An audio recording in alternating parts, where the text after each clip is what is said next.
The sky so far, but I can't lose it.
With the Butt Kicker Gamer 2, what you see and what you hear is what you feel.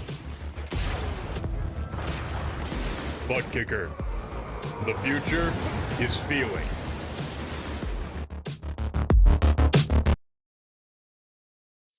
To be the best, one must beat the best.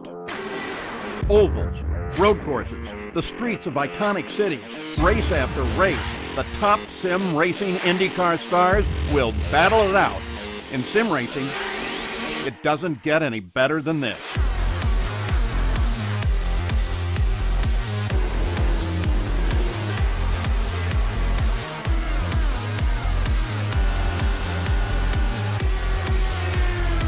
This is their battleground, for the checkered flag, for the glory, for the right to say they are the best.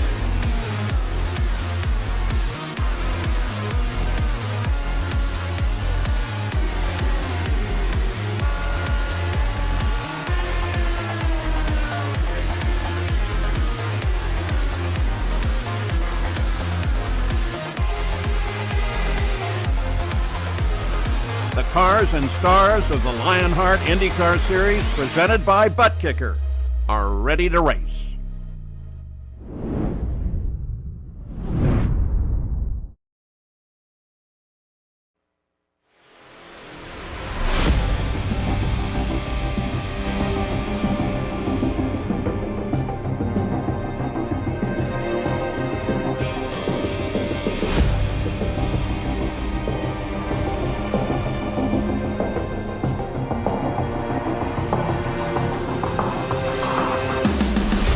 After a firecracker of a race from the home of British motorsports, the Lionheart Racing Series heads to the Lone Star State to do things Texas style. In the duel for victory from Silverstone, there was contact between Adam Blocker and Joshua Chin coming to the checkered flag, but that couldn't stop the Lionheart King from taking a 5th victory on the trot. Can Blocker saddle up and continue this remarkable streak, or will anyone put his lights out? This is Texas. This is a Minus273 Texas 200, presented by SimRace 247. Hello and welcome back to RaceSpotTV and coverage of the Lionheart Racing Series, powered by HyperX. makers of premier gaming gear like the legendary ultra-comfortable Cloud line of gaming headset. Whatever you play, however you play, HyperX knows that we're all gamers. For more information on HyperX products, visit hyperxgaming.com and don't forget to use the promo code Lionheart15, that is LIONHRT15, for 15% off all orders. My name is Arjuna Kankipati, alongside in the commentary booth, as always, is Justin Prince. Live timing powered by our partners at ATVO. Follow along with your favorite team and drivers by heading to RaceSpot.tv/Indy. Let's dive straight into our butt kicker pre-race show, and, well, Justin, there were fireworks from Silverstone as Lionheart headed to the home of British motorsports for the very first time. But here today, we do things Texas style. It's going to be hot, it's going to be rowdy, and with setup changes required today because of an iRacing build that came in just at the last minute, I think these drivers are on their toes for what we're expecting here. This could be one of the most challenging races of the campaign, Arjuna, because these competitors have been trying to battle that exit at turn 2 in practices, trying to battle tire wear, trying to battle with their tools to make sure they keep up with this racetrack.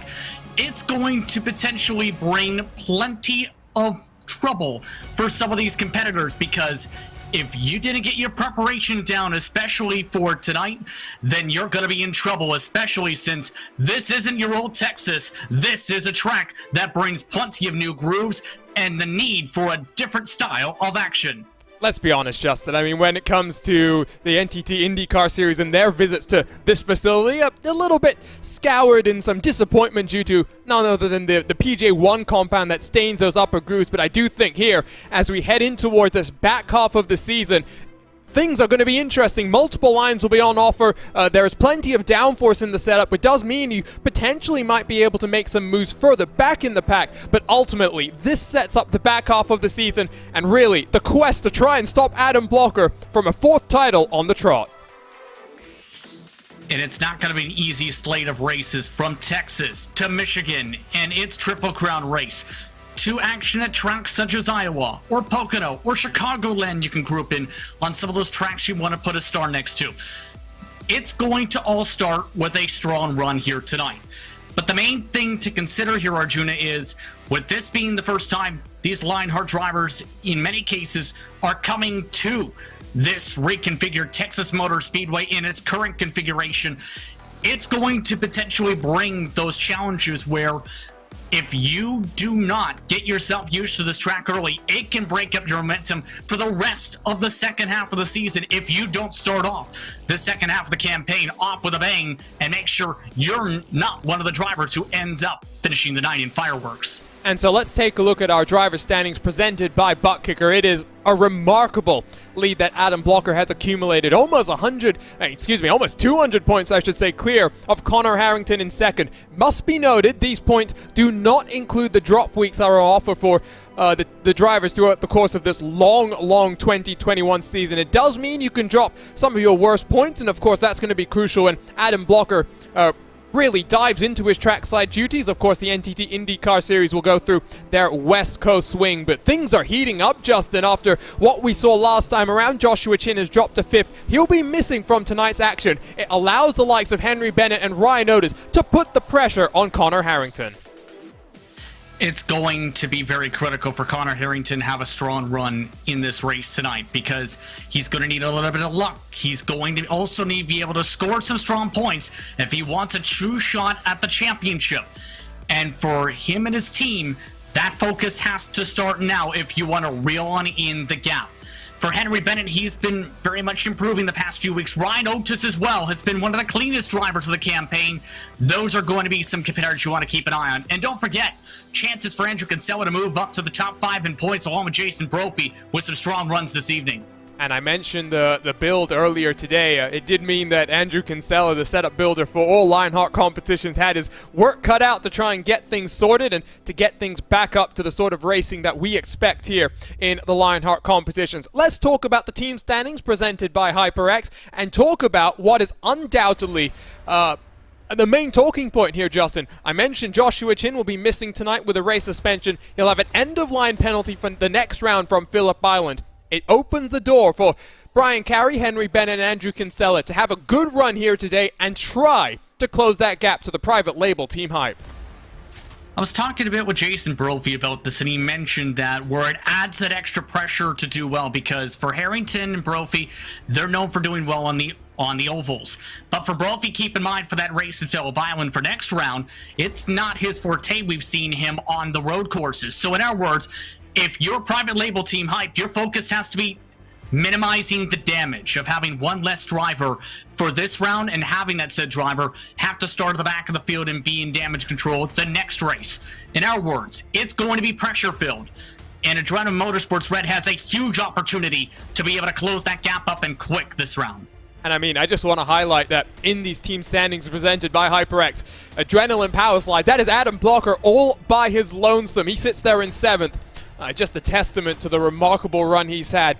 No lower, I should say, than top 5s since September of last year when the Lionheart Racing Series visited Chicagoland. 5 victories on the bounce. He looks to go 6 for 6 here today. Here's a look at your Rookie Championship presented by Butt Kicker. It was close over the last couple of rounds, but with the road race last time around, Jason Brophy struggled, and really that opened the door for Henry Bennett to almost build a full 80-point advantage over the private label Team Hype driver. But someone I've been very impressed with, Justin, over not just this IndyCar series in 2021, but across of the Lionheart sanctioned series is Lionel Calisto and Matt Taylor. 2 very quick drivers, no matter what type of a course we put them on. I think those are 2 drivers to watch here today. Kalisto's had some strong speed and some good calls in recent weeks, absolutely. But Taylor was very impressive during New Hampshire week when it came to Speedway and Retro Series competition, sweeping that week in racing action. He's been also expanding his repertoire to stunt cars in recent weeks as well. So Taylor has someone who has been working really hard to be fast in multiple different types of disciplines and multiple different types of cars. Matt Taylor could be someone, if he does well in these next few weeks, who could be a real threat to try and break through for a Lionheart IndyCar Series victory, because he's got the pace. It's just, can he get the track position? He swept New Hampshire week. I mean, what a performance that was from him when we went short track racing. This, though, is a very different type of a challenge. Before we talk a little bit more about the track, let's get to our series details presented by Minus273, the premier name in karting gloves. Their industry-leading gloves are super lightweight and durable, made of a breathable poly spandex. Whether you're a kart or a sim racer, Minus273 gives you the control to reach victory lane. For more information on Minus273's full line of gloves and apparel, visit Minus273.biz, and don't forget to use the promo code Minus273LHRS15 for 15% off all orders. Everyone is chasing the Lionheart King Adam Blocker, but they all do it with the same fixed setup. Obviously, it's undergone some changes here today. That's going to make things a little bit more interesting, with preparations therefore being stilted. But ultimately, Justin, a track like this, it is all about those in-car tools and staying on top of your Dallara IR18. And every driver I spoke to stressed the importance of keeping up with those tools, because if you fall behind, you're at Texas Motor Speedway, it's going to really cost you with the tire wear, but also potentially in your ability to hold on to track position. As well, keep in mind, some drivers were seeing high levels of tire wear in some of their preparation prior to some of those track updates. So for some, there's the preparation that has now been put in throughout the day-to-day with those changes to see how this track now changes and how those grip levels are now affected. It's going to be very critical to know how that setup's going to respond and how things are going to fare out, because it has a stiffer right side springs, a lower rear end to the car, and more front wing as part of some of its adjustments for today here at Texas. And obviously, I mean, very hard for the team at Lionheart to know what's coming, so props to Andrew Kinsella for getting on top of it. And it does sound like some of the drivers enjoy this setup a little bit more than what they had in the previous warm-up races over the last couple of days. Lionheart, it goes big in the Lone Star State after a 1-year absence from this wonderful facility. We make our first trip to the new Texas Motor Speedway. It is our 7th trip to Texas in Lionheart IndyCar Series competition. An interesting stat, Justin, we visited a number of tracks in the last couple of weeks across the Lionheart Series where the pole sitter has never won. Here, though, pole might be crucial. Pole has won from 3 times at the Great American Speedway. If Adam Blocker is on pole, I don't know if anyone can stop him. It's been talked about by a couple drivers, Arjuna, that track position is king. A little bit more than the older configuration, Texas Motor Speedway. It can be tricky to try and make a move on the leader in the early going. It's to where drivers have weighed out when are they going to pit, and for some, there's the nervousness, especially with the pit road exit of, okay, how do we play out this strategy to make sure we don't go behind the 8 ball or lose that said track position? That's going to be definitely weighed in today, especially if you are that pole sitter to try and hold on to that front point. But the main thing to emphasize here, the difference in the banking in turns 1 and 2 makes this track handle a whole lot more differently compared to before. And for some of these competitors, there's been close finishes within a tenth or two here in the past. There's been times where there's been minimal cautions of as low as 2, as many as 10 in some cases. But the lead changes as well could be interesting, especially with some of the strategy. That's one of the main things I'm keeping my eye on, is can the drivers overcome some of the dirty air, and can they strategize their way to the front with some of the tires? And so let's talk about this facility. Obviously, our first trip to this new configuration, new to the iRacing service, which we should say, Justin. It's a 1.5 mile track. 4 corners, just like all ovals, but each end of the racetrack very, very different. Turns 1 and 2, it's 20 degrees of banking. Turns 3 and 4, 24 degrees of banking. It's going to be an interesting challenge, and like we were saying earlier, staying on top of your tools is going to be important, because at each end of the racetrack, with wind obviously being a factor, you may have a very different car handling beneath you. And keep things in mind as well, with that different banking in turns 1 and 2, it's a bit more wider of a corner as a result, a bit smaller of an apron with that track reprofile in change. With that, drivers have talked about the importance of going later, arcing their way into the corners to be able to maximize the amount of grip at that end of the speedway. If you don't keep up with your steering in turns 1 and 2, though, you're likely either slipping up into the outside safer barrier off the corner or bobbling your way to the inside wall down the back straightaway. And it's so critical to carry enough momentum in turns 1 and 2 to maintain it for 3 and 4, because the difference in momentum and difference in banking, that makes turns 3 and 4 in some cases near full out to be able to carry speed. I'm just taking a look at the qualifying standings. Qualifying is underway. 5 minutes. Drivers have the track to themselves. 2 flying laps. Set your fastest lap time. See where you stack up. And, well, the Lionheart King, he's all the way down in 18th position, Justin. This is going to be a monumental hurdle for him to overcome. Strategy might be the key to cycle your way to the front. And as talked about, some drivers are weighing out, do they come in after 25 laps? Do they come in about 30 laps in some cases to run? Some drivers were expecting competitors to minimize the amount of pit stops, Arjuna, as well for tonight. In regards to Blocker, it's going to be interesting indeed to see how things fare out, because keep in mind, his real-world commitments have kept him very busy, whether it be at Nashville or whether it be with team tests in various other locations. So it's going to be critical for Blocker to try and minimize the damage if he can't get through the traffic. His goal, he told me, was get to the top 5. And continue that streak that dates back all the way to September of last year. Blocker was in Nashville this past weekend for the first running in the Music City of the NTT IndyCar Series. He'll be headed to Speedway, Indiana this coming weekend as we go racing around the road course. A triple header of action. He'll be then heading to the Worldwide Technology Raceway the week after that. Plenty of action for the Lionheart King. Qualifying has come to a close. Let's go trackside here in the Lone Star State. Let's take a look at our starting grid here today.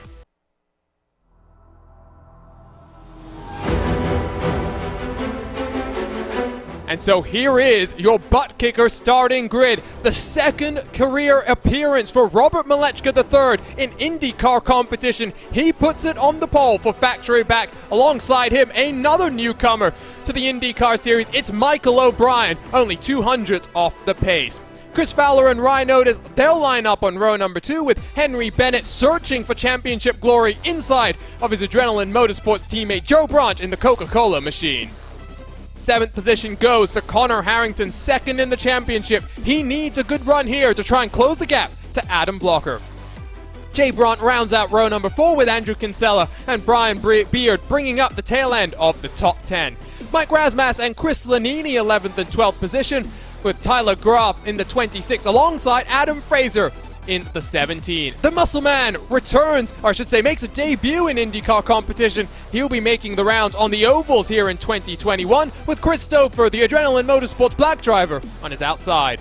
Matt Taylor and Stefan Larkamp teammates us in all NHR Esports row number 9, with Barrett Rolfe and Paul Jenkins 19th and 20th positions. Jason Galvin, the only previous victor at the Texas Motor Speedway, he starts inside of the Canadian Brian Carey. Adam Blocker, lots of work for the championship leader to do if he wants to carry on this run of victories he's enjoying. Ricky Harding in the number 7 car completes row 12. Jason Brophy, Alexis Newsom, always strong on the ovals. Watch out for row number 13. James Krahula and Lionel Callisto, 27th and 28th. Tony Schowen and Luis Gonzalez Nunez, their cars not setting qualifying lap times. Some penalties in the mix here as well. Matt Houston, Scott Holmes, Mike Rigney, and Dustin Wardlow complete our butt kicker starting grid. It is 133 laps of action here today. I cannot wait to see what's happening. And as always, we have onboard looks with every single one of your drivers. Let's start by focusing, though, on our featured onboards. And let's start with Chris Fowler in the number 20. He's got the Minus273 on board, the premier name in karting gloves. Visit minus273.biz. With the HyperX on board, it's Ryan Otis. Whatever you play, however you play, HyperX knows we're all gamers, and HyperX is always ready to game. Andrew Kinsella has the butt kicker on board. What you see and what you hear is what you feel. For more information, visit thebuttkicker.com. Barrett Rolfe has the Carnox onboard camera. Carnox, makers of the finest esports gaming chairs. We've got your back. Visit Carnox.com. Justin, this is going to be an intense race. It is debutants on the front row. The second race for them. What are you expecting here today? I'm expecting a very intriguing race with the potential for some drivers to feel things out early on, especially with the differences in turns 1 and 2.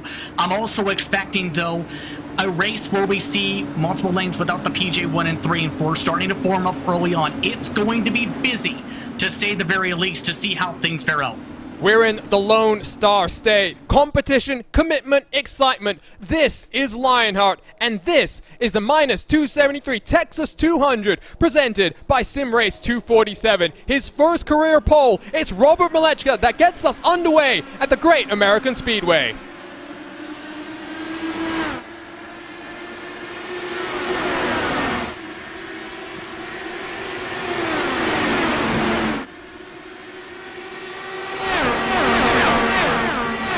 It's a clean start out front. Already, though, some swap-arounds. Ryan Otis, Michael O'Brien getting swarmed on the start. Chris Fowler up to second. Henry Bennett searching for a podium position. This, though, is the crucial time, Justin. Tires will be fresh, and we're expecting plenty of moves to be made.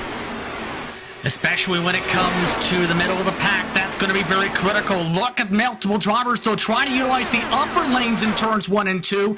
A couple of them able to utilize the outside line in the heart of the pack to be able to get some runs. Single file up front, but it's Barrett Rolfe side by side with Matt Taylor. Can he get the move done as Jason Galvin has a great view of the action coming through turn number 4, and this is a very tricky section of the track. It looks relatively simple, Justin, but with the twitchiness of the car, coming across the start-finish line is always a risky place. They're almost 3 wide for 20th on back. I think that was almost 4 wide and a bit of contact. We just seen right there a bit of a side pod damage, I believe, for one of those cars involved there. That's going to really hurt them after that contact. Lap 3 in the books. It is hectic as we expected. Jason Galvin searching for a move on Adam Fraser. The fastest lap is bouncing around, but it's Indiana's own Christopher, a 24.672. That puts in the fastest lap. Look at Adam Blocker, though, almost hitting the rear wing of Jason Galvin. Matt Taylor gets a great run, but momentum checked up. Adam Fraser leaves him nowhere to go. Yeah, and they're all boxed in right now back here, and you mentioned that difficulty with the front straightaway. It's so easy for drivers, especially when they're side by side, to just push up and hit the safer barrier seen in multiple cases. But there's Blocker utilizing that bottom lane. That's exactly what drivers expected. But the thing is, I've noticed that that top line, as long as you're able to box in that driver down low, you're able to utilize it. Several drivers are using that for cleaner air and making it stick. Here we go. Is it a battle for the race lead as Chris Fowler looks to try and use that upper groove? 20 degrees of banking through turns 1 and 2. I don't know if that's where you're going to get the move done. It might be through this 3 and 4 complex. A side-by-side further back is Jay Brandt now challenging Henry Bennett and gets up into 4th position. That was a very nice run down that back straightaway. Very well executed. And it was talked about, if you're able to build up enough draft and enough momentum coming off of turn 2, you can easily make the move through turn 3. Or you build up that draft in turns 3 and 4 to be able to make the move down the front straight away. So that has to be the approach these drivers have to make. Very defensive from Lechka the third right now up towards the front, though. He's just painting the white line. He, I think, knows that clean air is king. And as we're watching the Lionheart Retro Series, King Ryan Otis, who's made a very impressive transition into the IndyCar in the Dallara IR18. He's trying to challenge the 007 of Henry Bennett. That 3 wide, though, back in the pack. Who's that on the inside? That's Connor Harrington. He's searching for championship glory. He's in to 6th position. And it's been impressive from Harrington so far, just a +1, but he's been having to defend multiple different drivers at this point with how busy he's been getting with Otis, with Branch around him, with Michael O'Brien in front as well. You can see just he prefers that bottom line, well executed, a ton of momentum right against that white line. It definitely looks as though while the upper groove might be a bit more comfortable, Justin, it's not where you necessarily want to be for speed when you're in the dirty air. Yes, if you're Robert Malechka, it's an easy thing to just stay up high, stay down low, I should say, and take the shortest distance around the track. As now Andrew Kinsella is side by side with his adrenaline teammate, Christopher. But really, if you've got the dirty air in front of you, it seems that enough cars are going up high that if you get down low, you can carry that momentum, you can get the move done. Yeah, it seems that way so far, where, keep in mind, with that aero wash, you have to lift a little bit, especially in 3 and 4, compared to if you have clean air, it's near full throttle. Here's the thing to think about, Arjuna. You burn more fuel with that clean air too. It could be up to 5 laps difference for some drivers on the fuel mileage. When it comes to that, 43 laps in clean air or so, up to 48 laps if you're able to save fuel in the draft. Interesting. It does mean that maybe we'll see a big window for undercuts and overcuts. And in terms of tire drop-off, we're not necessarily seeing too much of that here just yet as the action continues. Let's take a look at your track conditions. It's 26 degrees in the air, 41 down on the track itself. It is mostly cloudy, so we may get those moments, JP, when the sun shines on the track, just heats it up that little bit more. Not much wind to speak of, though. It's not necessarily therefore going to be gusting around and blowing these drivers across the track. The thing is, though, the in-sim time for these competitors is already past 4 o'clock, almost at 4:30. So it's going to potentially, with the clouds as well, get a bit cooler as this race progresses towards especially the halfway point on forward. So that's something to consider, to be able to adjust to that track. And that's where those tools are definitely going to have to come into play to be able to do that properly. Back with Blocker, meanwhile, he's up 4 positions so far, Arjuna. He's been able to utilize that bottom line really well as well, but the problem has been, of course, finding his way towards the front since he's already 4 seconds back in the leaders. And you can see just nowhere for him to go. He has to lift off hard coming through the exit of the corner as Barrett Rolfe feeds him a whole heap of dirty air. Rolfe is side by side with Adam Fraser. Puffs of smoke in front of them.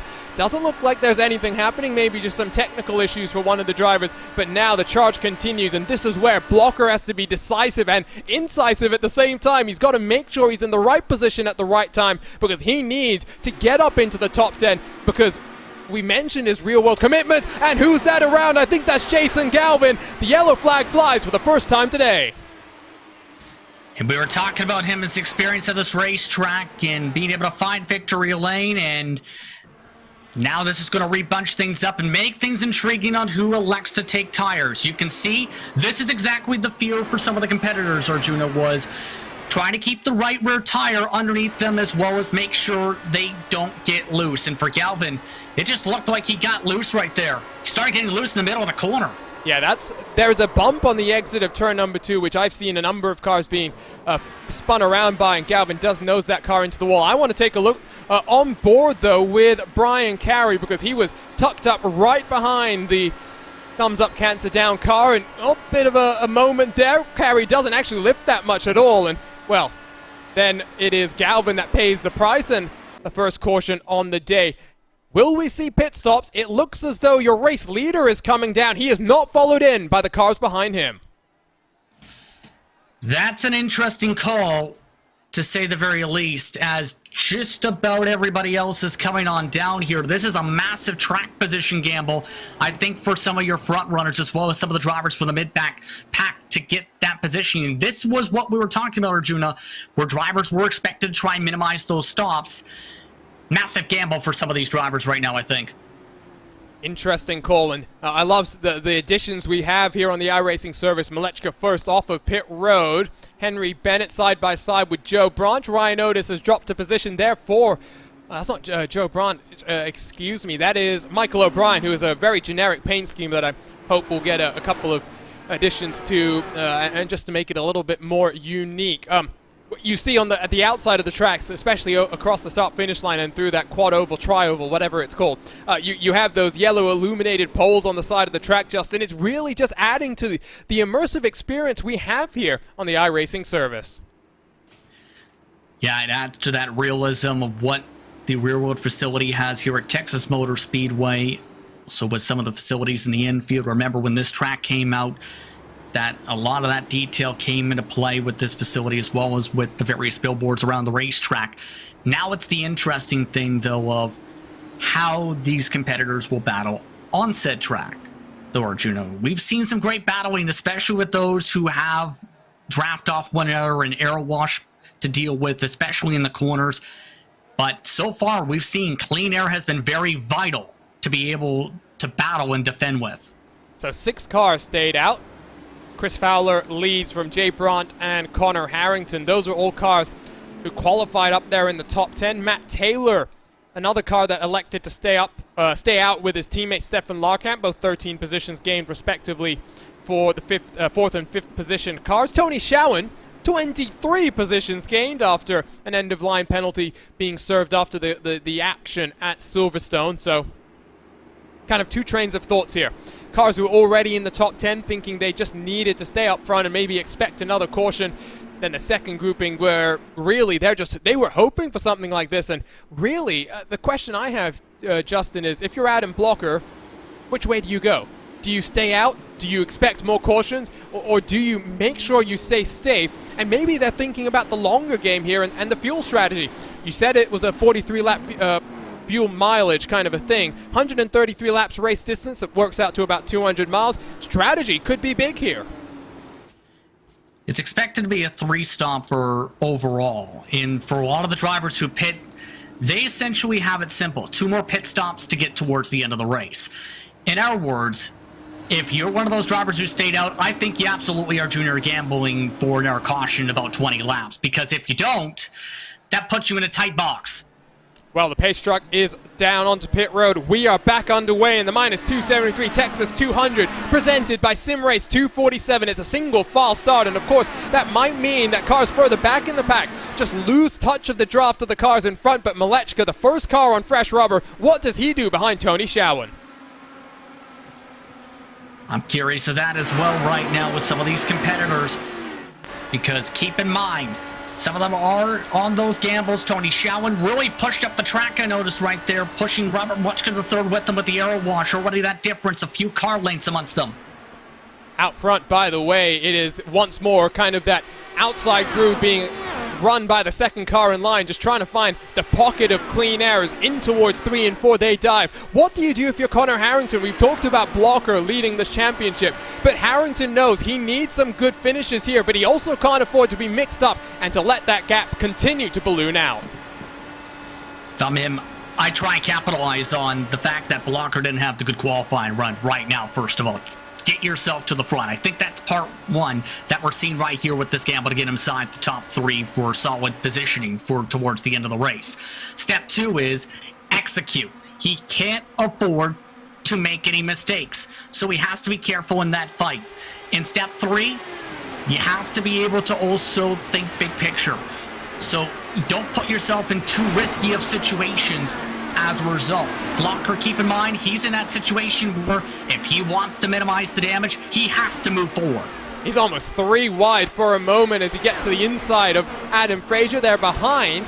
No, excuse me, that's Tyler Groff, who's got a new paint scheme for today's action. Got me just a little bit confused there, tucked up behind the Ascari Autosport driver, Barrett Rolfe. Love the camera shake, just gives you an indication of the speed that we carry here as Christopher has clearly figured something out on the tools. Blocker almost washes up into the path of Tyler Groff. He's back to 19th for now, but sets his sights on sailing forward and trying to challenge further up the field. It is still, by the way, Justin, the 6 cars that didn't come down onto pit road controlling the action. Is very close between the first 2 cars. That's what they projected, is clean air would help them with the track position. Now it's a matter of, can they get what they're looking for? Jay Brandt, though, has been really strong on that second line all throughout these corners. Nearly got the job done this time. Still side by side, but it opens the door potentially for Harrington and Matt Taylor behind, who goes all the way up to the outside wall. Gets some dirty air from Brandt in the pink number 15 car. Status quo remains, but here comes the battles. This might open the gaps for cars behind, and Henry Bennett is defending from his teammates as the 7 cars in front of him start to build a buffer. It's almost half a second between Bennett and Malechka in front. And speaking of that, I believe there was just some near contact just up the road from Arjuna, because Malechka III was able to take advantage of a checkup from Larkamp. It's getting hefty. This is what we kind of expected. Oh, loving these shots, listening to the engines roar and rumble as single file at the front of your field, but Malechka has gotten past Larkamp. Now, what does Bennett do as he tries to follow Malechka to the front? Very impressed, Justin, as to what Malechka has done. Only his second start in the IndyCar series. We've seen him be very, very rapid in the Speedway and the DW12, but this is a totally different ball game. The DW12 has no in-car tools. This one, the IR18, of course, has a lot more flexibility. It also handles very differently as well, so really great to see Malechka really jumping and taking to the challenge that this series offers. Now, as we continue to see these drivers battle right behind him, I agree with Malechka III in particular. He told me before he spends a lot of time on qualifying pace, and it definitely shows in both series with what he's been able to do with that raw pace. And when you put yourself in great positions, Arjuna, it makes it much easier to be able to capitalize. And now those tires, I think, are starting to come into play for him, because that outside line is really starting to help others. They're still having to deal with the boxed-in effect now with some of these other competitors. But this is the tires that you were just pointing out. Stouffer sails around the outside. Kinsella follows him through. It's Bennett who's now, in fact, being trapped after a very good qualifying performance for the Brit. Very early morning or late night, depending on how you see it. But Bennett, of course, will now have to try and follow his teammates as he's now stuck behind Ryan Otis in front. Malechka is working now on Matt Taylor, but he's stuck down on the bottom. You can see they fan themselves out through turns 1 and 2. 30 laps into this one, Justin. It's going by fast. I'm just hoping, and I say knock on all the wood around me. Did I just put some of the commentators' curse down because there's been an incident? You can see the smoke. Jason Galvin and Paul Jenkins getting together, but we'll stick live because for the race lead, it is oh so close. 3 cars separated by 1/10 of a second. Unfortunate for Jenkins, who is in a 3-race deal starting today for Lionheart IndyCar Series action, but Fowler is getting very defensive, utilizing that middle of the racetrack to make sure Brandt can't build up any momentum. The thing is, with Malechka III, he's coming in fast by about 1/10 a lap compared to these race leaders, and he's been able to stick the bottom of the racetrack when he's gotten some cleaner space. Look at that. We're riding with the -273 onboard. Malechka went to the middle, but now boxed in by Harrington, who's just trying to find the line to feed the dirty air to the car that's going quickest. Almost contact for a moment, I think, between Malechka and Taylor, as Malechka had to lift out of it to avoid running up the truck and making contact. Here, though, is Jay Brandt still searching. 6 positions gained. He's been very quick in the early stages. It wasn't just the call to stay out, Justin, that's put him in this spot. He clearly is in control of his car. Yeah, he looks very confident when it comes to his positioning. 0.3 of a second of fall off compared to the best lap so far as the clouds above the racetrack are starting to cool it on down. Keep in mind, Arjuna, it's going to be gradual, but these track temperatures may start to dip from this point forward because of this cloud cover, and some drivers may be able to use this to his advantage with the amount of grip that can start picking up. Let's go take a look at what happened here. And, oh, that's Galvin, I believe, in the wall. And, oh, you can actually see Jenkins getting mixed up there. We'll have to spool this one back and take one more look. Galvin, of course, might have had some damage. I'm wondering. He sends it deep into the corner, and I don't know if Jenkins is just unaware of Galvin coming down and coming with some speed and some intensity, but there's contact between the two of them. They end up in the wall. Here's the look from Galvin. He's seen the opportunity at the bottom of the racetrack. They're right there. Just they come on down and get attached together. There's not much you can do once you get stuck together like that, and it just send both of you straight up into the safer barrier. Again, lucky to stay green. That would have been the caution the drivers who stayed out would have needed. New damage model, I tell you, it really does look spectacular. And, well, unfortunate for Jenkins then, because like Justin mentioned, he's on a 3-race deal, just trying to work his way back to the top step of Lionheart competition. A bit of a breakaway forming now, though, as Henry Bennett, just on the edge of the top 10, is almost a full second clear of Barrett Rolfe, but Rolfe is coming hard. Last time around, about a 1/10 of a second quicker than Bennett in front, almost 2/10 quicker than your race leader. And there's oh, never mind, sorry, just getting excited there because my timing screen kind of scrolled on me, and I thought for a moment Jay Brown has gotten through. Who has gotten through, though, and is ominously in the mirrors of the top 2 cars, is your pole sitter. Malechka is coming, and Malechka is coming fast. He's doing it, utilized the top. Look at this. Getting the draft from Chris Fowler to utilize the bottom line, though. He is being very smart with his lane selection. I've noticed that time just a half a lane up to get that clean air. Now nice and smooth to be able to get himself up towards the front. And for those wondering why we stayed green, Justin, under that incident, oh, the caution is out. And what is this about? I think it's James Krahula and maybe Scott Holmes getting mixed up in this one. And, well, I think both Krahula and Holmes straight down onto pit road. So we'll go and take a look at why the caution is out for the second time today. There's the bright yellow number 4 car, and oh, Holmes snaps viciously loose. And who's that third car that gets involved? That's the Candyman, Dustin Wardlow, I believe. Welcome back to action, Dustin. Not how I think he wanted that race to fare out, as you have to wonder if that's a bit of the bump and a bit of the weight jacker coming into play there on the corner exit. With how high that lane up was there that time for Holmes. Again, no for Wardlow to go because he did a great job dodging at first. The problem is, well, when you're going that quickly, you have to be able to try and turn right in. That's very hard to do.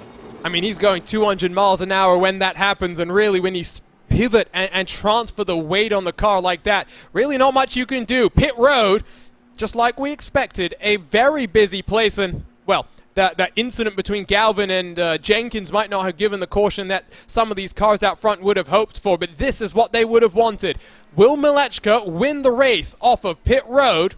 It's Matt Houston that's staying out to try and get that lap led, as we've seen in the past. It's close between Malechka and Fowler, but it's not close enough. I think Fowler will hold on. Jay Brandt then in third, with Connor Harrington fourth, Matt Taylor fifth, and Tony Schowen in net 6th position.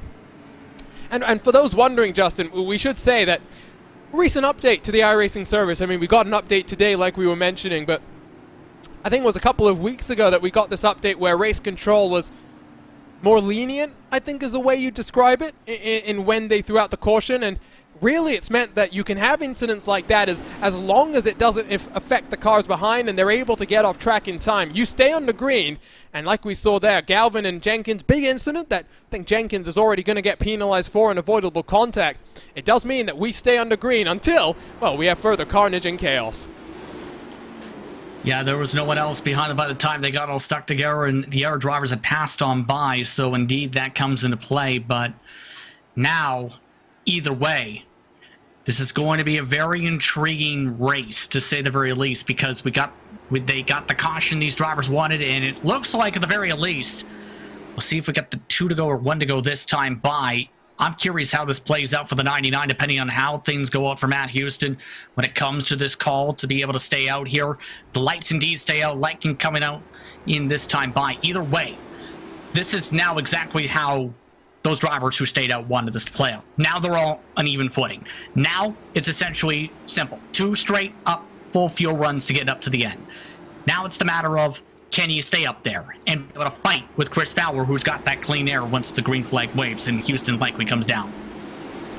curious how many lead changes we've seen today, Justin, because it's been close, but I don't think we've actually seen an on-track switch other than the one that happened under the caution during the pit stop cycle. It's a race that had seen a lot of side-by-side action on that old configuration, but this new configuration, clearly tough to pass out front, but lots of cars further back making the moves happen. Now keep in mind, we talked about a bit about this with the weather too for this race today. And with this race, as you can tell, it's already dropped 3 degrees Celsius, the track temperature. And as this day gets further and further along in sim, that's going to open up the lines, I think, Arjuna, for drivers to try and get better runs side by side for the race lead, possibly. Because that allows more grip on the higher lines. That opens up those opportunities. So it's the matter of who's going to be able to take advantage of them. As expected, the 99 comes in. We've seen this before, just getting those bonus points for leading laps. Cycles to the back and maybe actually works in his favor in terms of getting him some nice numbers for those final pit stop that all these drivers will have to make. Another car making its way down. It's the Muscle Man. Series debut in the Indy cars. Let's see what he can do on the ovals over the rest of 2021. Excited about our next race, Justin. We're heading to Phillip Island, the land down under for, as I like to deem it, the Thunder down under. It's a very difficult racetrack at times. I mean, you've got some flat corners in terms of braking, lots of elevation change, but also some corners that really challenge you. Cambered in, off camber on exit of the southern loop, that's turn 2, the long sweeping left-hander. It's one that I think a lot of these drivers will already have in the back of their minds. As soon as we leave Texas, they'll be thinking about that trip. It's not going to be an easy track, to say the very least, because for those who watch the Lionheart Retro Series action, that really challenged even the best of the best drivers, Arjuna, because, correct me if I'm wrong, that was the race where Sage Karam had to charge from essentially the back of the pack to the front, and that was spectacular. If I'm remembering correctly, it also had a Richie Hearn pole position, which was great to see. Yes. It was such a wild race. I loved that track. And speaking of wild, the Dallara IR18s did roll out to Phillip Island in the iRacing IndyCar Open Championship, which we cover on a Monday here in RaceSpotTV. That was chaotic. I think every car was involved in an incident. Second caution comes to a close. We are back racing in the Minus273 Texas 200, presented by Sim Race 247. All eyes focus on Adam Blocker. Already 10 positions gained on the day so far. He's searching to get to a top 10 here, Justin. It's going to be tough, but he knows he needs these points right now. It's going to be very critical to close up that gap right now. I think for some of these drivers, the top 4 got a picturesque start. Now it's the matter of, can they keep the buffer to the rest of the pack? Already 3 different lines coming into play for the top 3. It's almost like what we see at Indy sometimes here on the iRacing service. That gap is humongous. I think that's the only way I can describe it. Tony Schauer now a full second adrift from Connor Harrington in the 4th position. Now, left-hand side of your screen, talking of Tony Schauer, one of the biggest mover on the day without question. 24 positions gained as we've got a battle for the race lead side by side. Malechka the third trying to use that outside lamp as a ramp. Not able to get the move done, but here down the back straightaway, can he get it done through 3 and 4? That's been one of the best turns 1 and 2 we've seen. As we've seen, though, the preferred line is the bottom line in 3 and 4, and that hurts a bit of that momentum. Jay Brandt is just waiting here, trying to find out, okay, how do we play this out? They're 2 by 2 now for the front, in fact. Incredible start from these guys, but all this hard racing might just open the door for Tony Schauer to close on up. Harrington slung it, I should say, down to the inside, trying to make that move happen. Didn't happen through 1 and 2, but through 3 and 4, Harrington gets that podium position. Where's the run going to take him, though? He has to check up all of his momentum. He's into 3rd spot. Just nowhere to go that time. I think he backed off towards the start and finish line to be able to try and wind things back up, get himself a better run. Now it's the matter of regrouping. Keep in mind, some of those drivers are gaining that time back, trying to run to that treadmill and shorten that distance for the rest of the competitors as they all fight in the Hornet's Nest. We're looking rearwards from Andrew Kinsella in 6th spot. His Adrenaline Motorsports teammate Chris Stouffer is right behind him, and you can see it's Henry Bennett to the inside of Matt Taylor, really slinging it deep. This track is so wide, but it funnels down this back straightaway and in towards 3 and 4. Where does Malechka III want to go? This is so tough for him to try and get the move done, but he's looking, he is searching, and he is digging deep. 48 laps in the books, still plenty of time for things to happen. He definitely wants his lead back. The problem has been just getting the momentum and forcing Fowler into a mistake, and Fowler's been playing this smart, not allowing anybody to even take a thought to get towards the middle line. And Harrington looks like he's trying to take advantage of this a little bit to try and get that bottom line to work as well.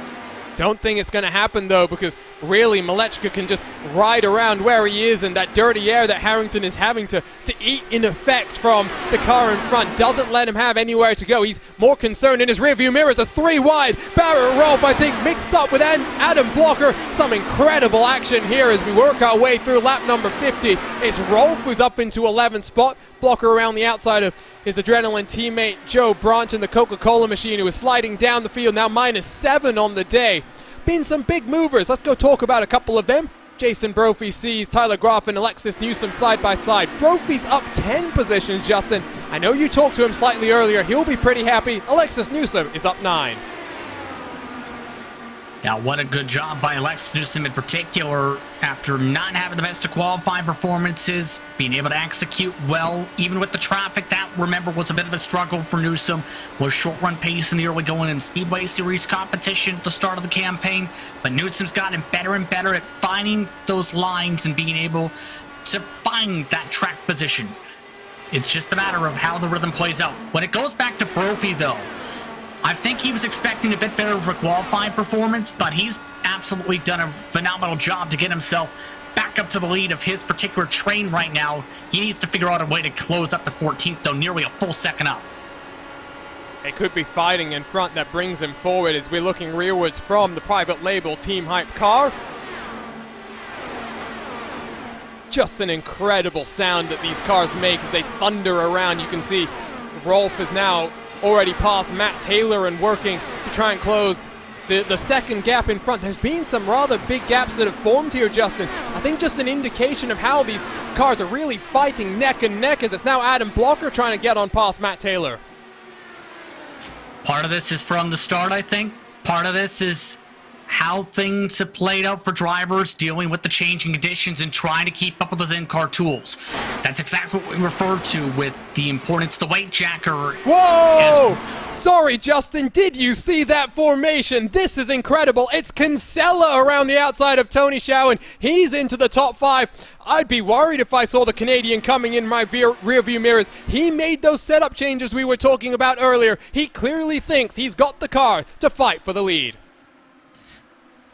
Yeah, absolutely right. Now, when it comes to all this, but you're right with that formation. It has been intriguing to keep that up towards the front of the field, near 3 wide, couple rows deep in some cases here. The intriguing thing's going to be, can they keep it up with this Hornet's Nest going from what was 4 cars to how about 9 within 1.1 seconds? And the door is open for the likes of Rolfe and Blocker to join the party as Harrington to the inside of the pink car of Jay Brunt. Kinsella's almost up on the 5th groove up there on the upper line. Incredible. Incredible. I mean, 2 cautions on the day, Justin. Yes, it was 2 more than I think we were hoping for, but these guys are putting on a show. They were a bit concerned about this race. Not just the drivers, but even the series organizer, George Anzalo, was reminding drivers, get your practice laps in. Make sure you know what the car is going to do. Shouldn't have worried too much, I think. These guys up front are really delivering for those watching on RaceSpot and ESTV. And to emphasize the importance of practice to Arjuna, keep this in mind. And this is one of the highest totals I've seen on the day of for a race.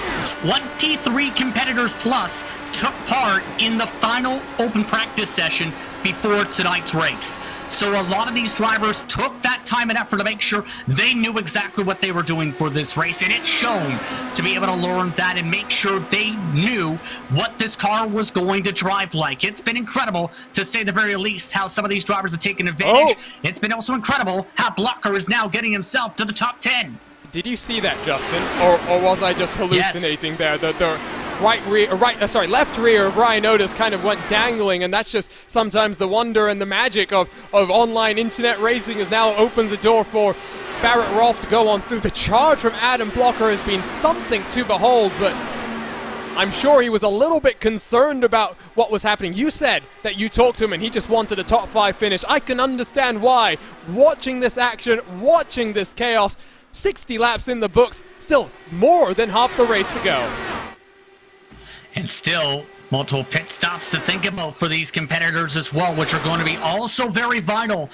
And that's going to really shake things up, you have to think, with some of these competitors towards the front. That has to be thought about with this fall-off total. It's gone into where some drivers are up to half a second in fall-off in this race already throughout the span of this run.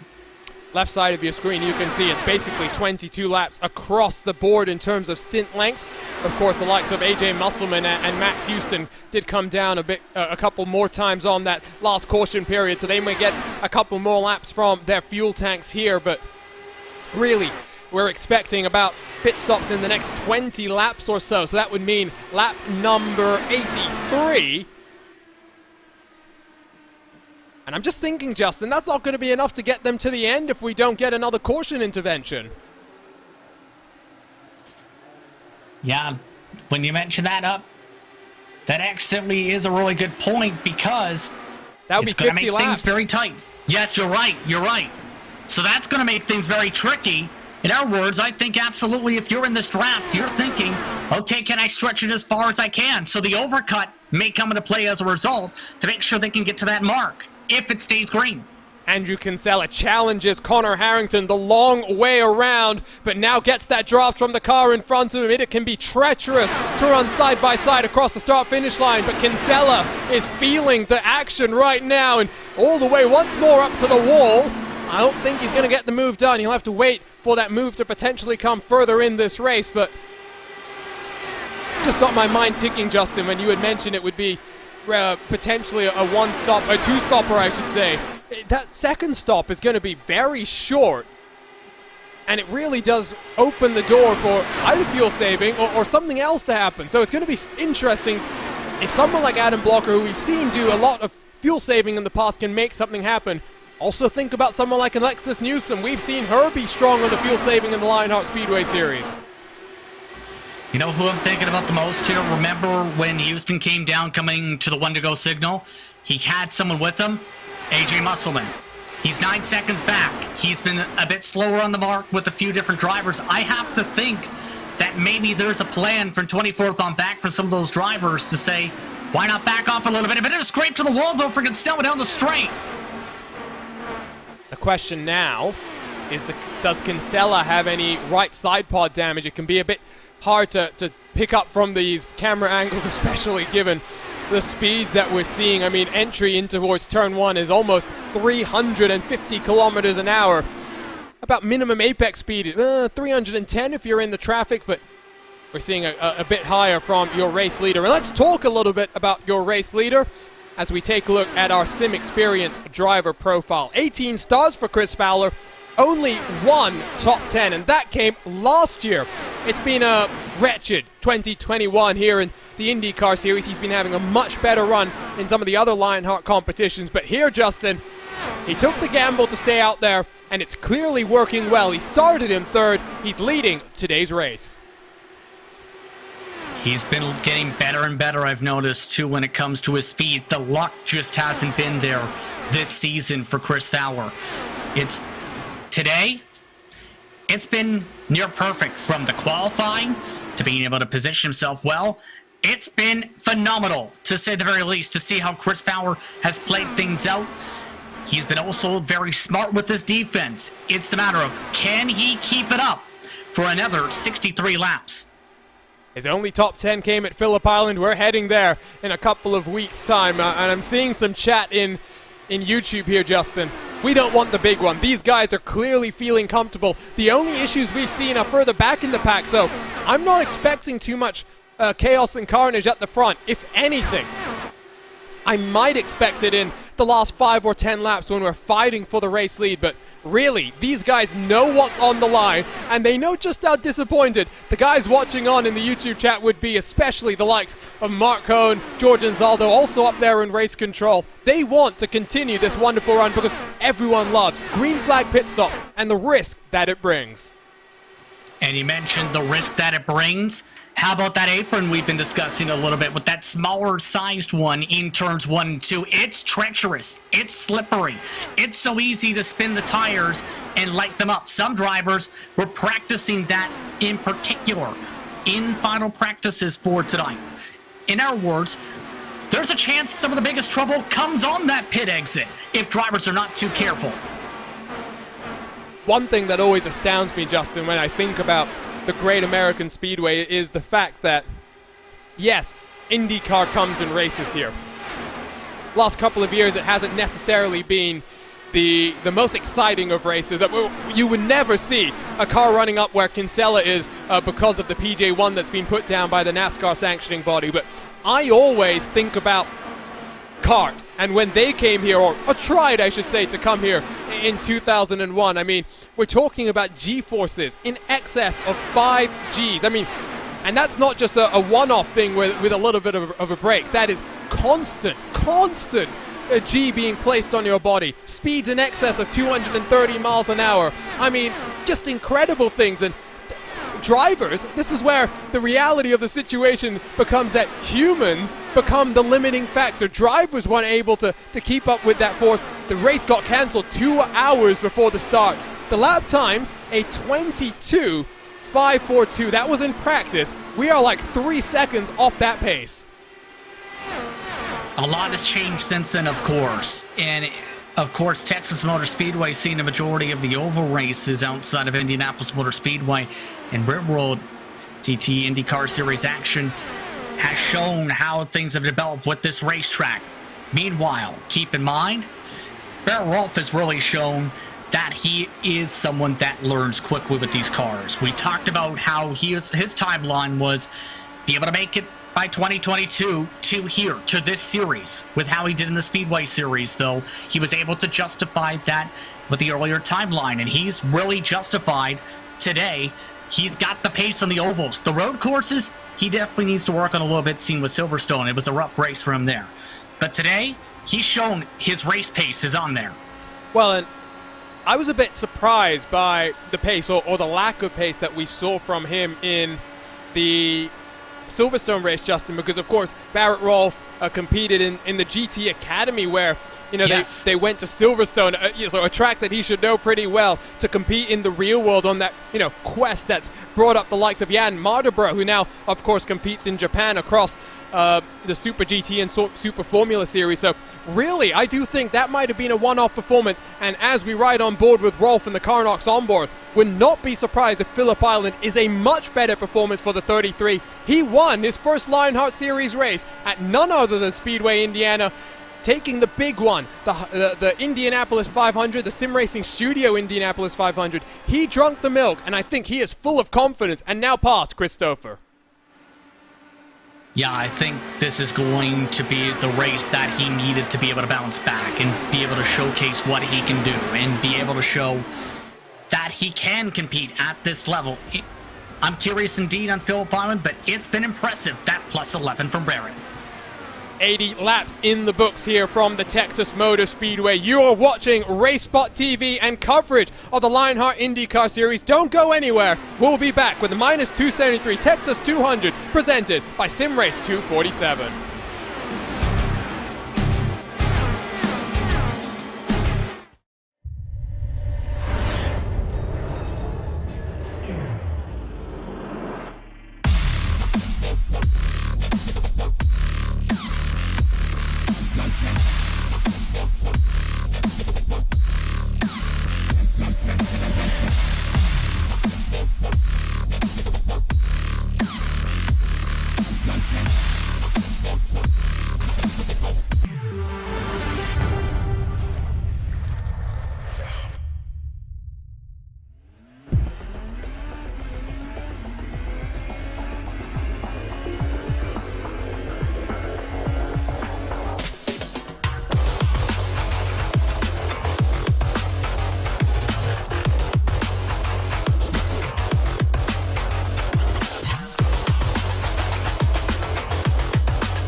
Welcome back to RaceSpotTV and coverage of the Lionheart IndyCar Series, the Minus273 Texas 200.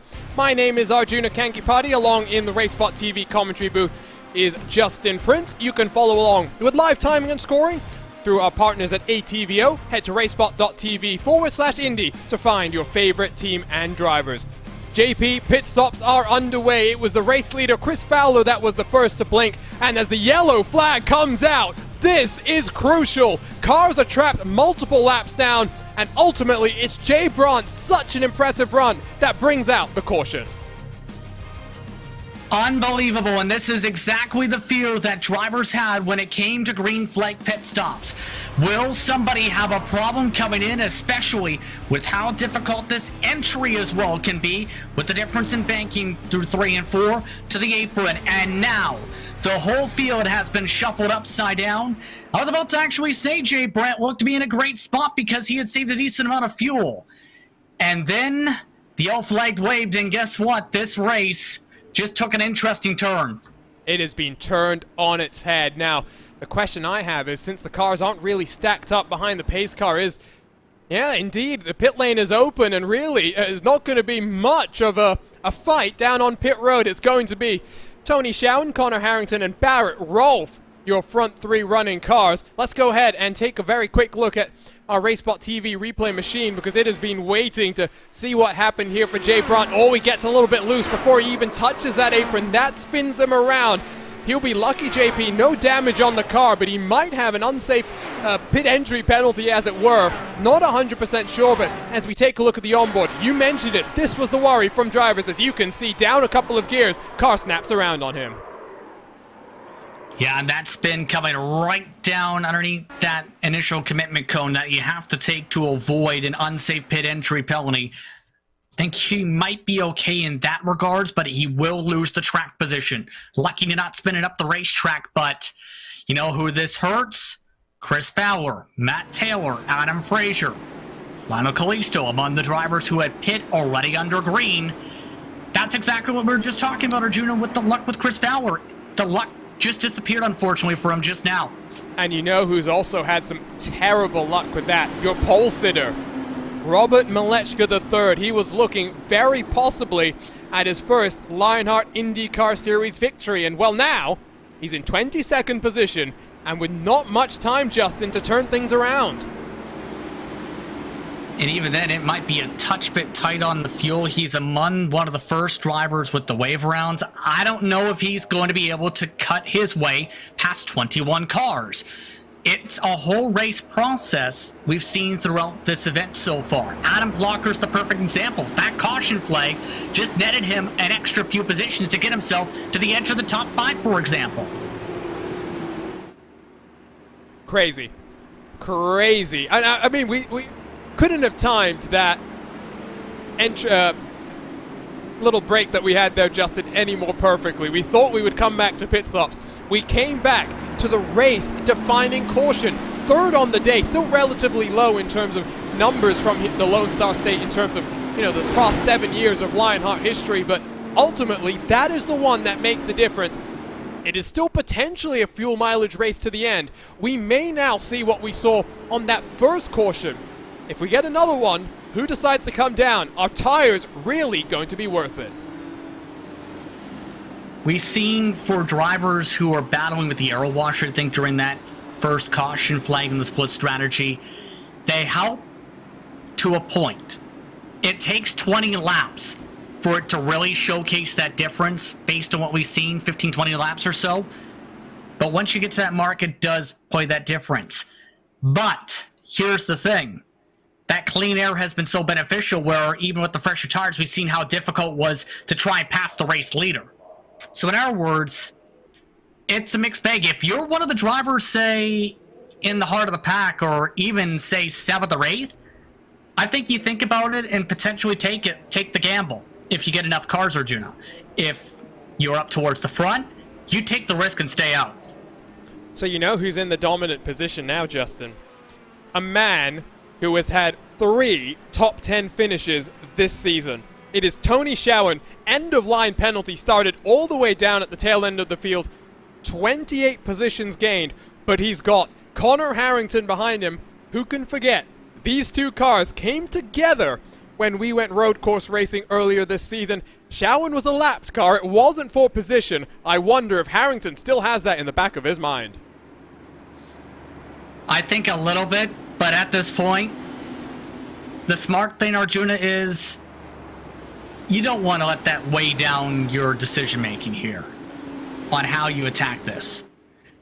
I wouldn't be surprised if it's a little bit harder racing from Harrington to try and get along side by side.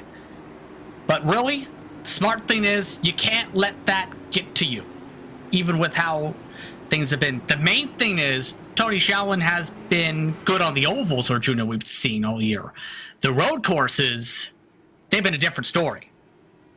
Definitely not his forte. The road course is very much an oval specialist, but he leads the field. It will be 42 laps to go. It is just within that fuel window. Actually, Shawan might not be in control because he might have to save fuel. We are racing once more at the Great American Speedway, and this is the sprint to HyperX Victory Lane. Once more, it's a monster jump from the top three cars, already separated by Henry Bennett by almost a full second. Well executed, but that draft's going to come into play. Keep in mind that the driver's third on back have some lap cars they have to drive around, so that's going to be massive. That buffer point. Look at this run over Harrington down towards the front. Outside line, and can he make it work? This is when I think he needs to do it. Tires are fresh, and at the same time, lots of confidence. Harrington sends it deep, but side by side, it's still a battle for your race win. Harrington, is he clear? Just about, but still Shawan fights this one back. Just a touch bit too tight to clear himself. I thought that was the perfect run. He got there, especially down the front straightaway to get side by side. Now, if he can replicate that and be able to get a quarter of a car length further down the straight, he can get that job done. It's not going to be easy now that Tony Shawan knows what to expect here. Look at that! The over-under, the dummy Harrington to the pointy end of things. Second in the championship. He knows he needs to start winning races. 39 laps to go. It's Harrington at the front. And that's exactly what he needed to do to get that bottom pried off. Tony Shawan was not as defensive as Chris Fowler had been for that same spot. And Harrington said, you know what, if you're not going to do that, then I'm going to just take it away. Perfect to pick that up. And in turn, gave the space. Barrett Rolfe is now stuck side by side just about for second. Don't think you'll get the move done for now, and I think Shawan might have learned his lesson, but it might be a bit late. He might also have just been thinking, Justin, I mentioned the fuel numbers. Is maybe Shawan playing the long game here? Because we saw Fowler having to blink first and come down onto pit lane. It is going to be very close, as here comes Rolfe to the inside as well. I still think as long as you're in the draft, you are in a decent spot. With the caution flag total from previous drivers were able to, if there were a couple cars behind Arjuna, make it a 45. In fact, some more looking like they could make it 46, 47. But remember, as you mentioned, Fowler burned around 43, 44 in clean air. So that's going to definitely weigh in a little bit for some of these drivers and how this fares out. If it goes green, that's the critical part. If it goes green. No guarantee here in the Lone Star State that we will get that run to the end. Left side of the screen, Justin. I mean, let's just touch on this. 17 positions for Rolfe, 26 for Tony Shawan, 19 for your Lionheart King, Adam Blocker. Jason Brophy up 17, Brian Carey up 10, Newsom's 13 positions gained, and Nunez is plus 16. This has really been a race where, yes, strategy has mixed things around, but in the case of Adam Blocker, Barrett Rolfe, and even Jason Brophy, that's not positions on strategy, that's positions on track. They're all really good at ovals. That's the one major thing that's in common with a lot of those drivers you just mentioned who have been able to pick up those positions. In some cases with the strategy, but in a lot of cases with the raw pace of knowing what line to run and where to find the clean air. Kinsella's been someone who's also been that way as well, I've noticed. He's been able to dice his way around, play things out fairly well. Now it's the matter, though, of the true test. Now that you're towards the front, can you capitalize on it with how critical this could be? And a bit of a clip of the grass there for Harrington. Doesn't open the door, at least for the time being. Schowen slides up the track in front of Adam Blocker, who did try a rather opportunistic send on his teammate, but nothing doing, at least for now. They're getting Racy back in the pack. I think it's Christopher in his chrome car that I saw just trying to block off the run of Brian Carey as across the line, 32 laps to go. Here comes Blocker to the outside, but once more defended by his teammate. Blocker wanted a top 5. I would not be surprised here if he decides to be a little bit conservative, Justin. 6 for 6 sounds nice, but he's already in the Lionheart history books. He knows his championship standings is much more important. You obviously want to win if you see the opportunity. But sometimes, indeed, you have to think that big picture for points. Just as you say that, though, look at Blocker with a massive send. At the very least, he wants to take the chances. He's trying to get the spots. He's one of the drivers I noticed who's been the most aggressive out of anyone inside this top 5. We're on board with the 07 of Henry Bennett. Hopefully no license to kill here tonight. As we ride on board, it is... Ooh, Rolf tries to send it deep, but I don't think he's going to get the move done. And still, I know you never want to trust the commentator's math, especially when that commentator in question is myself, Justin. But I'm still not sure. I'm still not convinced that Harrington or Rolf are in the prime positions. I really think that Schowen, Blocker, and Bennett are the cars you want to be right now. I mean, that's obviously justified, too, with Jay Brandt making it to a spot where he could have, as long as he saves a touch bit before his spin, of course, that brought up the caution flag, been able to make it if he was able to make it through smoothly. So it indeed is in a spot where you can think, okay, this is the chance that we're going to have to take to try and save. But now it gets intriguing again, near 2x2 for the race lead. I think Harrington sees Blocker coming and knows that he needs to defend for all he is worth.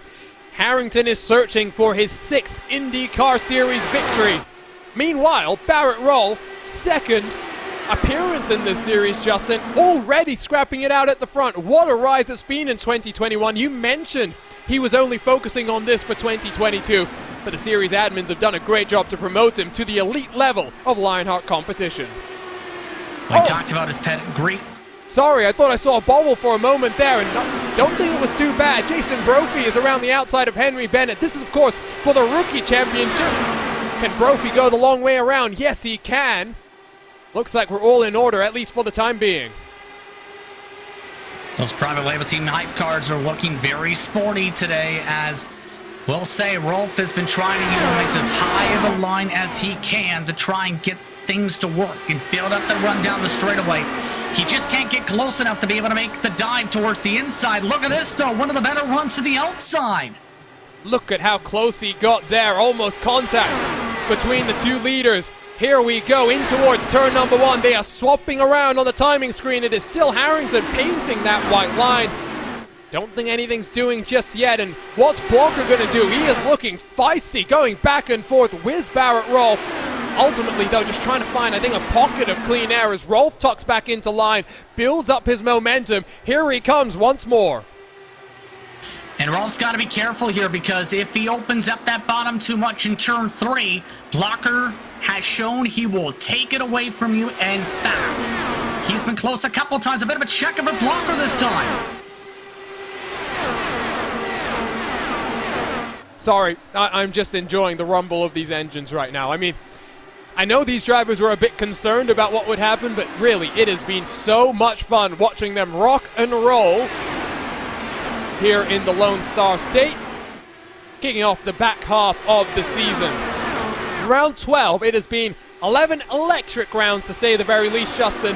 This back half of the season, the run to Auto Club in December, it's going to be fascinating, and with the second of our Triple Crown races coming up very, very quickly, I'm really looking at Barrett Rolf as someone who's going to take the fight to the established contenders in the Lionheart IndyCar Series. Well, there's a saying, everything's bigger in Texas, and we've seen some big runs and some big swings from some of the newcomers, from some of the rookies, from some of the strategy calls, and it's worked out in a lot of the cases very strongly for those who have been able to stretch the runs as long as they can. And Rolf's been among those who have played things out perfectly. Brophy and Bennett are right there too. Keep in mind with all this 7-car scrap separated by 1.4 seconds has everyone, I think, having the popcorn seats being developed here with the fuel strategy, but also waiting for a chance to pop on forward in case things boil over with the tires. So there's the Katzberg seat, and now there's the popcorn seat. I do like that one, JP. 20 laps to go. It means 30 miles left in our race. And really, Justin, the time has flown on past. One of the quickest Lionheart IndyCar Series races we've had here in 2021. And really, just a testament to these drivers and the racing we've seen over the last couple of weeks. Yes, Silverstone was a little bit messy at the very end, but, I mean, leading into that final corner, I would genuinely think, Justin, that might be one of the best fights we've seen in Lionheart competition history. Yeah, I will give that credit for that fight. Blocker and Chin put on a stellar fight for that race lead, going back and forth in that race. We're seeing one of those come into play here, Arjuna, right now, too. That could be up there between Harrington and Rolf because they keep on getting strong runs. Rolf has been willing to get as close as he could and needs to that right rear tire. It's just been the matter of trying to get himself fully along side by side. That's been the tough part for him throughout this entire run. Blocker, too, is trying to just follow this snake around. 6 previous trips to the Texas Motor Speedway. 4 of them ended in green flag runnings. 3 of them less than a second. 2 of them less than 2/10 separating our victories. Of course, yes, there were 2 finishes under caution.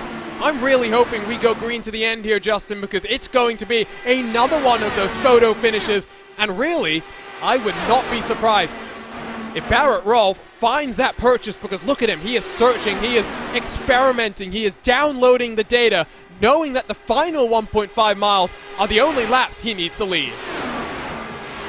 And some drivers talk about this time of the race is experimentation of seeing, okay, will this place work? Will this place work? Will that work? I expect, though, that intensity level to pick up in about 5 laps or so, Arjuna, with how this has been faring out as the caution gets out.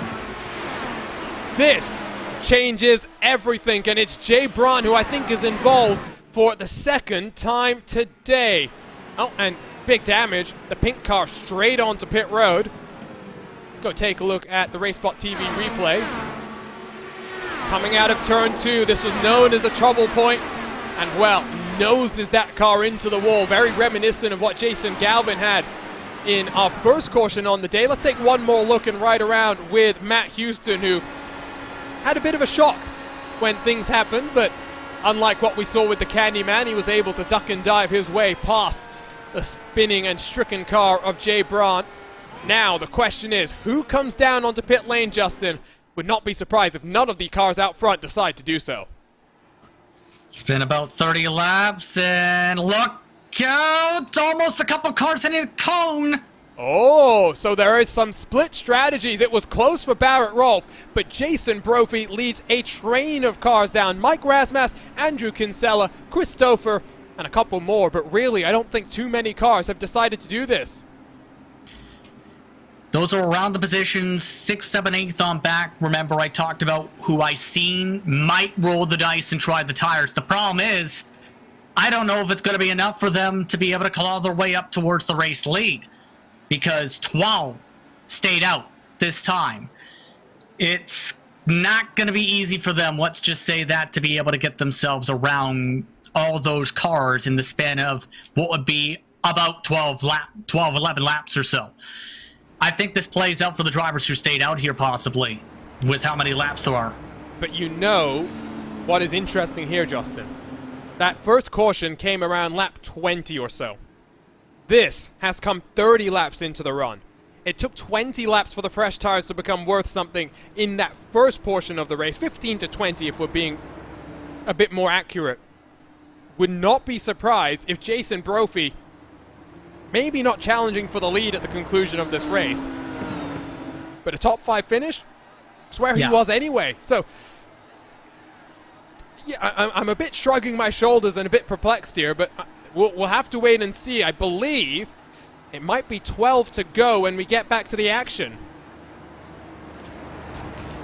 Again, I mean, why not? is the main thought process of, if you feel like you weren't going to be able to have the shot for the win on the previous strategy, try something different, right? And for Brophy, he's trying that something different. Now it's going to be, where does he all line up and play things out here, as Blue have one less lap than that projected about 11 ago, with the lights still on top of the iRacing pace truck either way. This is going to be a busy battle for the race lead, and that fight into turn 3 is going to be heavily contested with how these drivers need to get to the inside and protect that line. You can hear the engines revving as the cars up front just burn off some fuel, because of course now there is no question about cars being good to the end, Justin. Everyone will be good. If you're Harrington, I think you feel pretty confident now. You've been able to fend off the advances of Rolf. If you're Blocker, you know you might still have a podium here to settle things in Texas. Yeah, this is right in Harrington's hands to be able to play this out. With how the importance of clean airs has been, for him to try and get a second victory of the season is huge, to say the very least, to try and chip away that gap to Blocker. Now here's the main question. How does Barrett Rolf play this? Does he try and fight aggressively to get to the inside of him for turn 3, I think? Or do you try and get it to the outside, make that work, because it worked once before? It could work again. You have to weigh out those options, and the testing that Rolf had there with the different lines and seeing what worked to get side by side is going to be paramount to say, okay, did that work out? Can I make it work with us getting the one to go here? Data is downloaded, being analyzed by Rolf, and I'm sure his entire team. I'm pretty sure he's got a human spotter, as some of these teams and drivers do indeed have. The question is, can Harrington hold on for his second victory on the season? Or will it be Rolf, his second race in the IndyCar series, taking the victory? Justin, I'm gonna put you on the spot. Who do you think's gonna win here? Well, Harrington's in the best position. I'm tempted to say Harrington. So I think he's in the best position to defend. I would go with him, honestly. I know that's a boring pick, but he's got himself in the best place to defend, up at the front. So here we go. It will be 11 laps at the Great American Speedway. 16.5 miles to decide the Minus273 Texas 200, presented by SimRace 247. The pace truck is down, and Harrington goes. We are racing, and no gaps between the top 10 cars. This is not going to be just a 2-horse race. This might be 10 cars in with a chance of victory. Get out the popcorn. All of these drivers know that one incident could change the complexion of this race. That top 4, though, got the better launch compared to the rest of the pack yet again. As you can see down that back straight with the fresh tires are starting to try and sneak around. What stays calm towards the front, a bit of trouble. That was one of the NHR Esports cars. That's Stefan Larkamp, and immediately the caution is back out again. Cautions breed cautions, and I think it was the fresh tires that really set things on edge. Here we go. Let's take a look. It's 3 wide. I believe that's Mike Razmash trying to make things happen, and well, that is the cardinal sin in racing. Sim racing or virtual or real full metal motorsports. Never hit your teammate, and I believe it's a driver whose praises we've been singing, Justin. That is Matt Taylor coming up the track and making contact with the 62 car. Not been the prettiest of races for Matt Taylor, to say the very least. He was one of those drivers taken 3 wide. You see with the slow motion. See, just trying to take that high line there is Larkamp, trying to stay as high as he can. Taylor drifts up the track just a touch, and away they go. We've seen how aggressive those drivers with the fresh tires wanted to be. They already picked up 2 spots, respectively, right for that corner. Let's ride on board with the 00 of Mike Rigney and take a look from his vantage point. As the track is wide, but clearly not wide enough for that, as Larkamp will. Oh, Mike Rigney didn't really take his foot out of the throttle there, and I don't know how close he came to collecting some other cars, but stop the race, get things calmed down. Is it going to be 7 to go, or is it going to be 6 to go here at the line, Justin? It's going to be around, I think, maybe 6, but there are a lot more people burning fuel this time. Let's just say that. You can hear the buzz of the fuel. Before it was maybe Tony Shalin.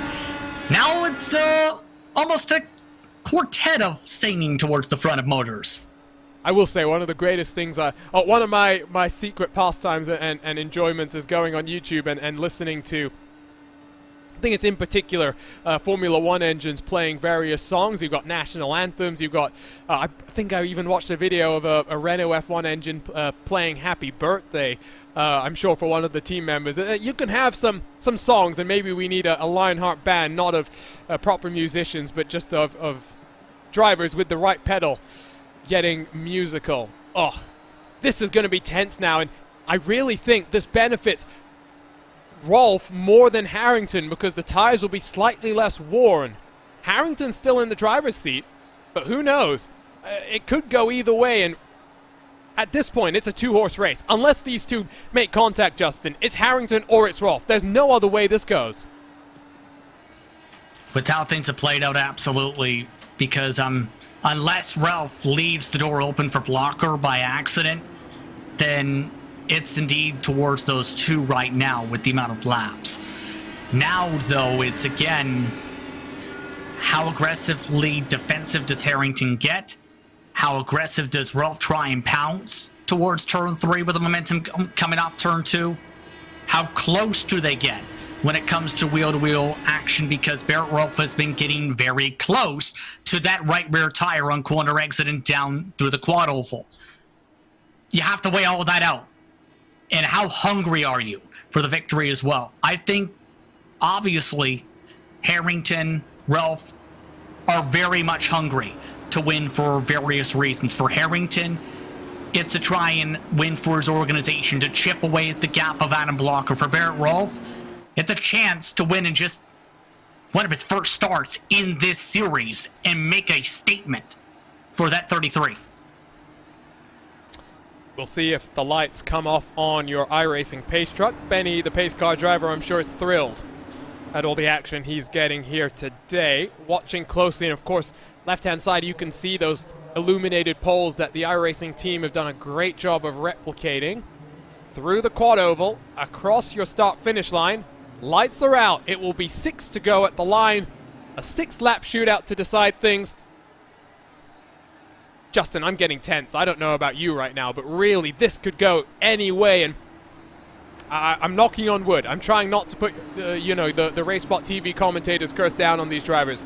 It very realistically is a race that could finish under caution. So all Rolf might have to do is be a nose in front when that caution flies.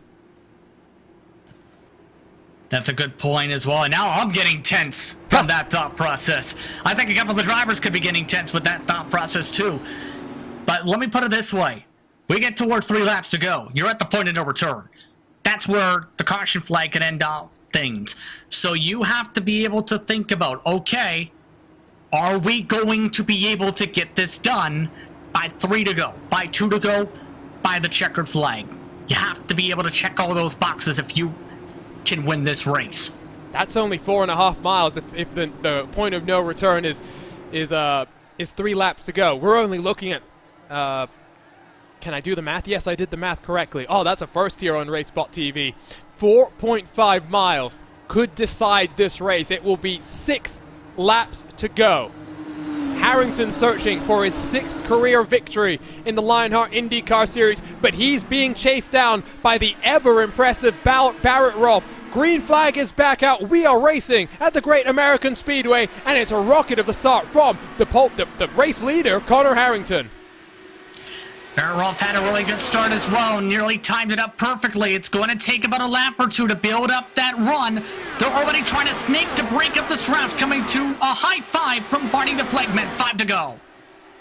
No chance that the cars on fresh tires make something happen here, but the likes of Jason Brophy just trying to get into the top 5 where he was before the penultimate caution that we had. Not close enough is Rolf this time around, but the gap comes down, now down to just under 0.2 of a second.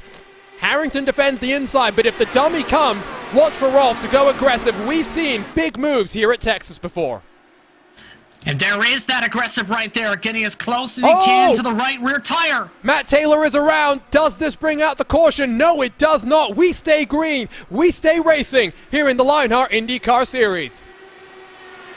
And that could have been big. That could have been what Harrington was looking for. But now we're approaching that point of no return this time. Rolf needs to wind it back up to have a shot. The drivers of the fresh tires are already up to 6 as well.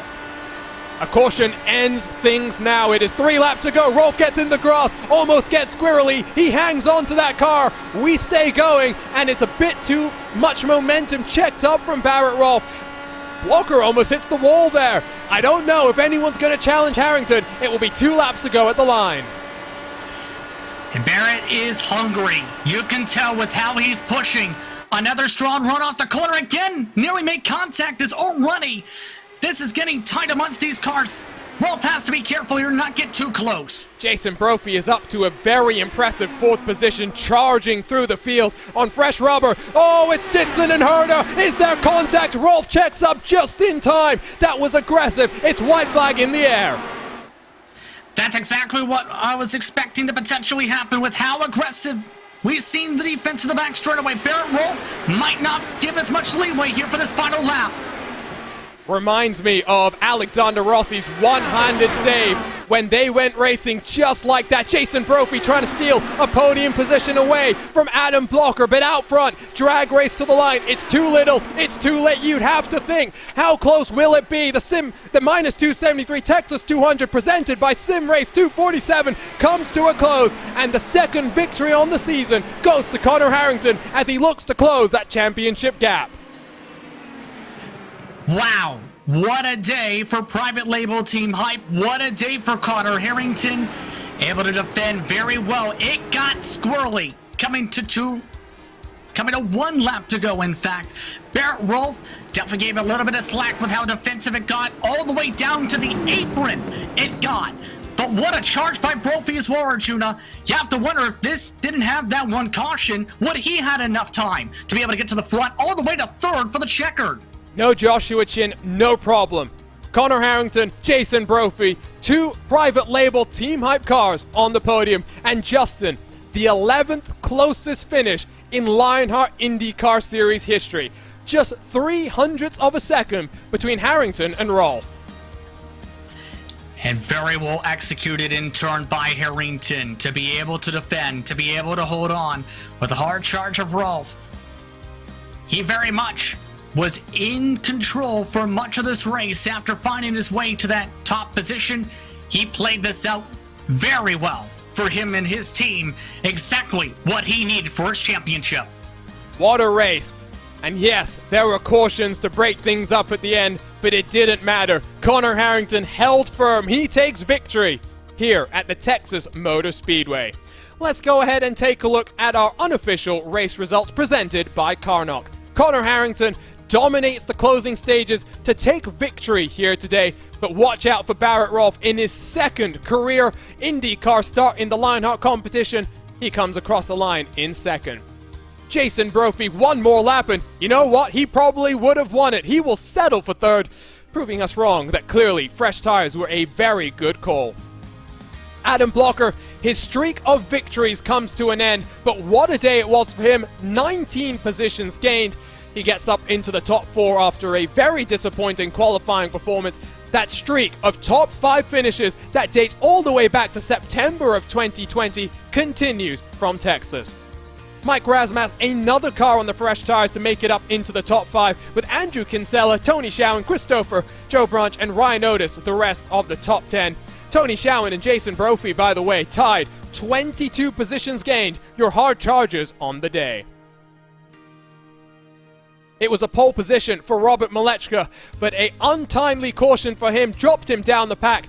For factory backed, he recovered very strongly to finish in 11th. His teammate Alexis Newsom finishes in 12th, with the Canadian Brian Carey 13th, Luis Gonzalez Nunez in 14th, and on debut, AJ Musselman rounds out the top 15. Mike Rigney, Henry Bennett, Adam Frazier, Tyler Groff, and Brian Beard complete your top 20, with Matt Houston, Ricky Harding, Chris Fowler all on the leading lap. For Chris Fowler, I think we're going to place some of the blame on the series organizer George Anzaldo, not a RaceSpotTV commentary curse, instead the series admin commentary curse, as it were. Chris Lanini, the only car one lap down. Michael O'Brien started on the outside of row number 1, but he finishes in 25th position. Jay Brandt, Matt Taylor, Stefan Larkamp, 26th, 27th, and 28th, with two of the Sector 5 cars, Lionel Kalisto and Scott Holmes, completing your top 30. One of the biggest fields we've had here at the Texas Motor Speedway. James Krahula, Dustin Wardlow, and Jason Galvin, Paul Jenkins all rounding out the field. What a day it was. And Justin, I'm a little bit out of breath at that finish. Yes, it was stop and start, but ultimately, my oh my, put all those concerns to the back of the mind. What a race we had here today. It was a race with a lot of throwing moves, high-octane decision-making, and speeds around Texas Motor Speedway. It took a lot of perfection to be able to try and find your way in contention for the victory, and in turn, strategy was a big talking point.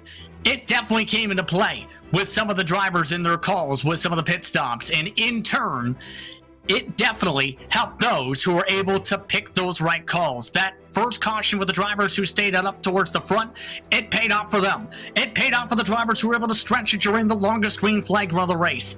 And now, they paid the dividends as a result.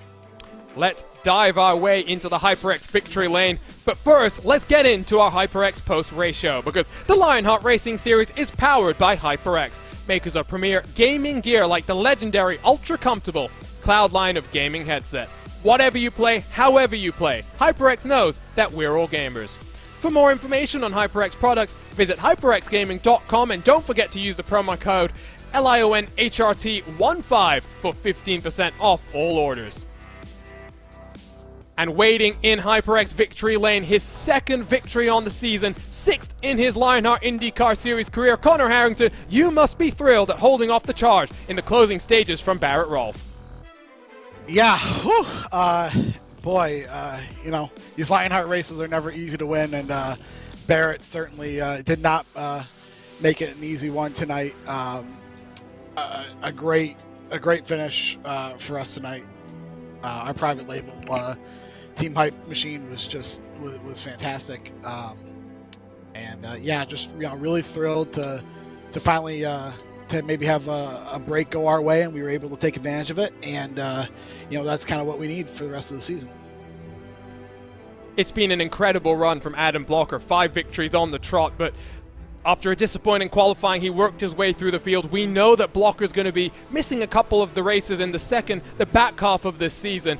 What do you think you need to do to try and challenge him for the title? Because he's been so impressive, so impervious in some ways in the first half of the season. Maybe some bad luck, but I'm sure the continued work that you and the team will continue to do will bring you into that championship hunt. Yeah, I mean, frankly, we're out of drops.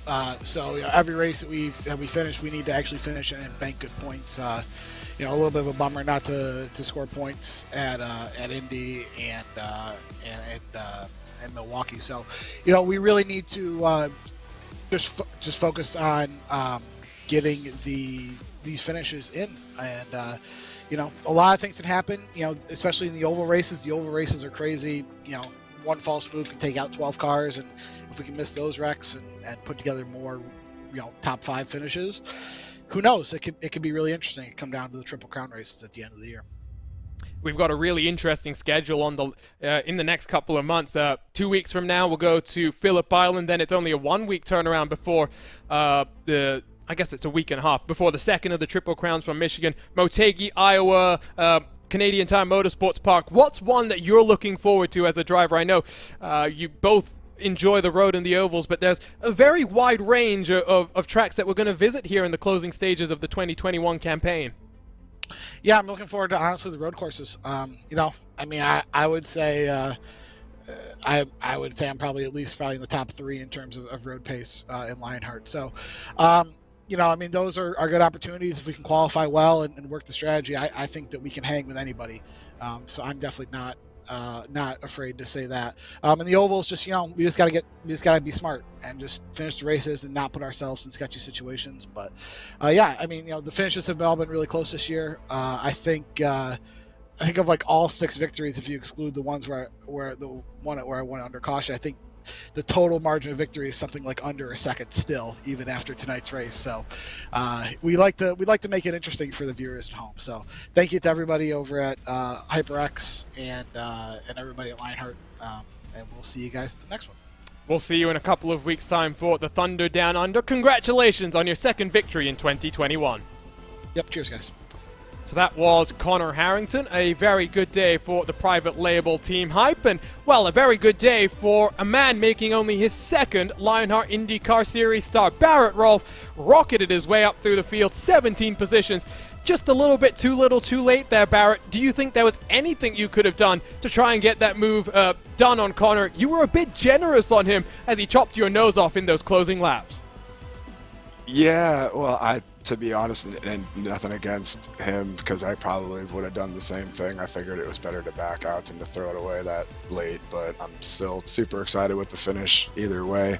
I think I probably could have been a little bit closer. I tried a few different things and had to look up the inside a couple different times, and I gave it everything to try to get around him there at the end, and he just got the better of me at the line. So still super excited to pick up second place. I didn't expect to be this high up at all for this race, the way my practice went. So huge shout out to the guys at Ascari, Apex ATX, Apex Hunters United, Kershaw Designs.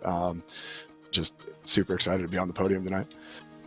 And Justin had mentioned during this broadcast, Barrett, that you really didn't think you would be in this position, fighting at the top level of Lionheart here in 2021, but you've been a standout performer, first in the Speedway Series, and I know Silverstone didn't necessarily go your way. This, though, I think just shows why you got the call-up midway through the year. What are you expecting from the second half of the campaign? We've got a very interesting schedule. You took your first Lionheart victory in the Sim Racing Studio Indianapolis 500 in the Speedway Series. Surely you can get that victory here and really look to kick on then in 2022, potentially fighting for a championship. Yeah, I mean, that's the goal, hopefully. As far as the rest of the season is concerned, I think we showed tonight we're really just looking for wins. Like I said, didn't expect to be here this early, so we're not in the fight for the championship this season. I'm not looking to ruin anybody else's chances either. But I think we've showed that we've got the speed to run here as well. So I'm really excited with how tonight went. And I hope you don't mind me kind of ending this interview on a slightly more negative kind of a question, but I think both Justin and I were a bit surprised at your performance last time at Silverstone. Yes, we've only seen you on the ovals so far in the first half of the year, but GT Academy success, GT Academy running at Silverstone in the real world as well. Where do you think you feel more comfortable, oval versus road? Because there's plenty of very interesting road courses we'll visit here in the back half of the season. Yeah, I think for whatever reason, my style or the way I like to feel the car just doesn't translate to the qualifying speed. So I didn't get a chance to see how the road course race played out. I'm definitely comfortable on the road courses, but I think I've always kind of had a liking to ovals as well. So I'd like to think I'm pretty 50-50. I think I'm probably stronger on the ovals at this point, but we'll just have to see as more road course races come, and definitely going to be giving it my all there as well. I can definitely attest to the difficulty of qualifying here in Lionheart, especially on the road courses where you basically run the race setup, and so you've got to somehow find a whole heap of speed with a full tank of fuel. Congratulations in your second here, Barrett. We'll see you in a couple of weeks' time from Phillip Island. Thank you very much. So for Ascari Autosport, what a start to their IndyCar campaign. And for the private label Team Hype, we are now dialed in with Jason Brophy. Jason, if not for that last caution, I think you would have been the one in HyperX victory lane, but ultimately, pretty good day for private label Team Hype. Yes, there's no Joshua Chin, but 2 cars on the podium, extend your championship advantage in those team point standings. Must be pretty happy with how things went. Yeah, I am. Obviously, I wish there wouldn't have been that last caution. I think the tires, we kind of split the strategy there. I made the call to pit, and I hadn't really run up front the whole race, so it was just, hey, let's take a shot at getting back to 5th and maybe winning. So, and 22 positions gained. Sorry, Jason, I think you cut out just a little bit there. What was the secret to success? There was a lot of chat in the virtual paddock, as it were, about how difficult things were going to be with this setup. Late minute changes from the iRacing team that then facilitated some late minute setup work. How did it go for you in terms of carving your way through the field? It wasn't strategy that necessarily got you to the front. Yeah, I think the strategy got me a couple of spots there with the pitting, or not staying out when there was a caution on pit road. I think I gained like 3 or 4 spots there, but otherwise you just had to set up your passes. It was a lot of work, but you could build big runs running high in 1 and 2, or pulling slide jobs, like getting to the bottom and then being able to slide up in front of people and holding it through 3 and 4. So it was pretty easy to pass in that sense. But I completely murdered my right front tire through that second run, and like I was fading real hard back at the end of that. So the caution helped out there. I think I would have made it on fuel if it had gone green from there, so that would have been interesting. But all in all, real happy for the private label team hype. So, next time we go to Phillip Island, what are you expecting from there? I mean, road course is definitely not where I think you feel most comfortable, but it's going to be a track where everyone's going to be feeling uncomfortable. So many different types of corners, elevation changes, off-camber, on-camber corners, high-speed corners, slow-speed corners. For private label team hype, it's going to be fun, I think, for your teammates, Connor Harrington and Joshua Chin. You, I think, will just be hoping to hang on and try and get back to the front of that rookie championship. You and Henry Bennett are really having some fun between the two of you. Yeah, I think Ryan Otis is in the championship too, and he's right there. So it's a pretty good battle. I don't know how fun it'll be for Chin, because I'm pretty sure he has an EOL for there. So he'll have to pass me at about like lap 1. But I do think I'm pretty happy with. I like that track. I do like Phillip Island. I've run laps there for no good reason. I don't know how fast I'll be. I struggle with braking, and that downhill braking section right near the end, that's going to be rough for me. But with enough practice, I should be able to pick it up. Looking forward to seeing you in action, and well, it's still going to be fun for Chin. He's going to have to work his way through the entire gaggle of cars. Congratulations for the private label team hype crew, and we'll see you for the Thunder Down Under. Thank you very much, Arjun and Justin. That was Jason Brophy, and Justin, what a way to kick off this back half of the season from the Great American Speedway, and what a run we've got coming up here. I mean, a road course next, then 3 consecutive speedways to really mix things up. Michigan, of course, a Triple Crown race, double points. Twin Ring Motegi, we've seen some interesting races there. I'm thinking, of course, of the Lionheart Retro Series race, which is not to be mentioned here on RaceSpotTV. Then short track racing at Iowa before we go north of the border to the Canadian Tire Motorsports Park. A whole range of racetracks when you think about it too, Arjuna, as a result here for these next few races, because you go from road course to big oval to middle of the road oval to short track to road course. It's going to test the abilities of the drivers in terms of being consistent on multiple different types of racetracks. The big question to me is, who's going to be able to shine out from the rest of the competitors, be able to become one of those rising stars the next few weeks? Because especially with the Triple Crown coming up, these next few races are going to be so pivotal, especially for those who are teetering on the edge with drops or those who are out of drops too. It was interesting to hear Harrington say that he's already out of drops, and I think just gives you an insight into his championship mentality here. Of course, everyone's chasing Adam Blocker. They don't necessarily want to see him become a 4 consecutive time champion here, but it's looking very promising. He might be missing a couple of races, but ultimately he's been so consistent, Justin, that drops have not been something on the forefront of his mind. I'm sure he'll be pretty relaxed about the fact that he's going to be traveling with the NTT IndyCar Series and his role as a trackside engineer. He won't be too fussed about missing 1 or 2 races. Yeah, right now he's in a very comfortable cushion, even in that case right now, where he's been consistent, he's been strong. We've talked about so much about his consistency for being inside the top 5. I don't think Blocker has too much to worry about. It's just a matter of making sure he doesn't make any mistakes down the stretch. And I think mistakes are going to be something that everyone is trying to minimize here. Before we say goodbye, it is time to thank the partners that make all of this possible. So many different things have to go on behind the scenes. For example, late-minute setup work from the team when the iRacing team decides to change things up. And ButtKicker helps makes this all possible. For sim racers, the ButtKicker Gamer 2 or Simulation Kit adds the missing driver-to-car connection, bringing more realism to your sessions. By accurately responding to in-game audio, you can feel the track like never before, providing increased vehicle handling and faster lap times. Are you ready for the most immersive experience in sim racing?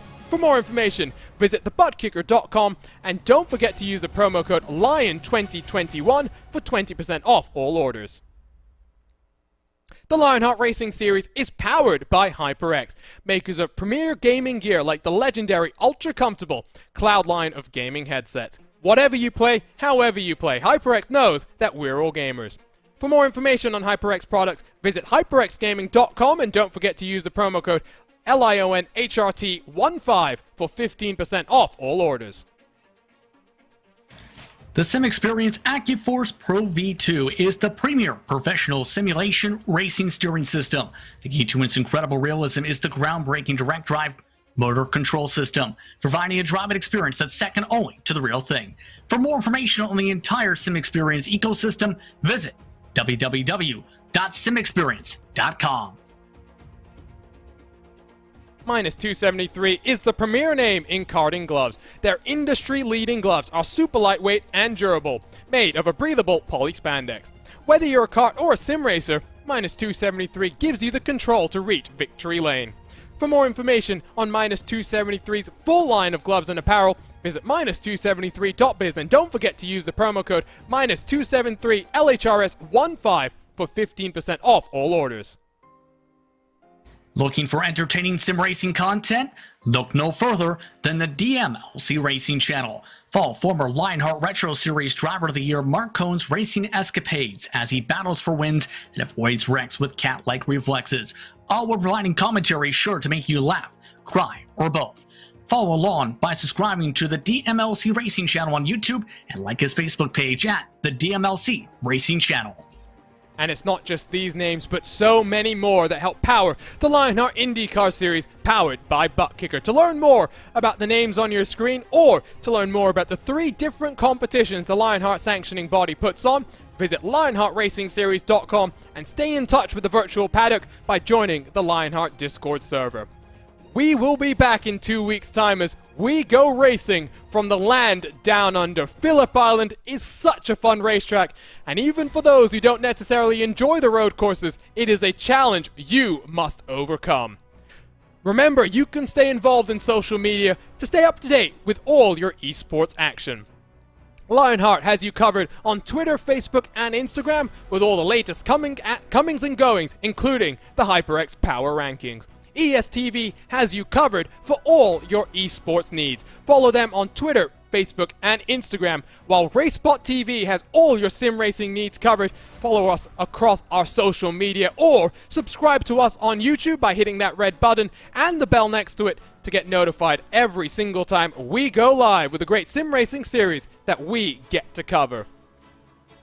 Lionheart will be back in action next week as the Lionheart Retro Series goes short track racing once more from the cornfields of Iowa.